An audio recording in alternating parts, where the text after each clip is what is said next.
প্রশ্নের উত্তর কিন্তু আমরা বলতে পারি না। আল কোরআনে আল্লাহ পাক কতজন নবী রাসূলের কথা বলেছেন? কতজন? 25 জন। কোরআনে কতগুলো সূরা আছে? আল কোরআনে আয়াত সংখ্যা কত? একদম ভুল, 6236।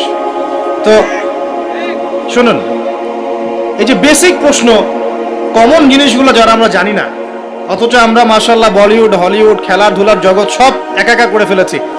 বলেন, এই তরুণ প্রজন্মকে দিয়ে কি ইসলামের বিজয় হবে কিনা? কি মনে হয় আপনাদের? বিগত 100 বছরে আমরা কি করেছি এই জায়গাটা একটু দেখেন। প্রথমত আমরা দিনের বেসিক যে পড়াশোনার জ্ঞান অর্জন, এই জ্ঞান অর্জন থেকে আমরা মোটামুটি পিছিয়ে যাচ্ছি। আমরা মনে করছি যে এগুলো আলেম ওলামাদেরই কাজ, দায়ীদের, বক্তাদের, তাদেরই কাজ দিনকে নিয়ে ফিকির করা, আমাদের কোনো দায়িত্ব নাই। এটা কি ঠিক হবে? এই দিন কি আমাদের সবার না? বাংলাদেশ একটা রাষ্ট্র, বাংলাদেশ রাষ্ট্রটা কি শুধু পলিটিশিয়ানদের দ্বারাই টিকে থাকে? এখানে সাধারণ জনগণ আছে, পুলিশ প্রশাসন আছে, যুবক যুবতী আছে, শিশুরা আছে, বিভিন্ন অর্থনৈতিক সেক্টরে মানুষ আছে, ফাইন্যান্সের ক্ষেত্রে মানুষ আছে, মিলস, ইন্ডাস্ট্রিজ, ফ্যাক্টরিজ আছে, অনেক কিছু আছে। সব কিছু মিলেই কি একটা জাতি না?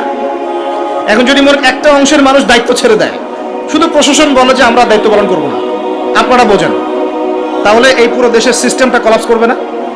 শুধু ব্যাংকিং সিস্টেমের মানুষরা যদি বলে আমরা আর ব্যাংক চালাবো না, আপনারা চালান, যা করেন করেন, এই দেশের ইকোনমিক সেকশনটা কলাপস করবে না? যদি ব্যবসায়ীরা বলে আমরা কোনো ব্যবসা করবো না, শুধু এই যে এক্সপোর্ট ইম্পোর্ট অথবা এই যে ট্রানজাকশন, মানে বাস ট্রাক যেটা আমরা বলি, শ্রমিক, মোটর শ্রমিক, তারাই যদি বলে আমরা আর গাড়ি ঘোড়া চালাবো না, জনগণ ভোগান্তিতে পড়বে না? একটা রাষ্ট্র বলেন, সমাজ বলেন, উম্মাহ বলেন, টিকে থাকে সবার প্রচেষ্টার উপরে। সবাই যখন যার যার জায়গা থেকে তার দায়িত্ব পালন করে, তখন সে রাষ্ট্রের বিজয় কেউ ঠেকাতে পারে?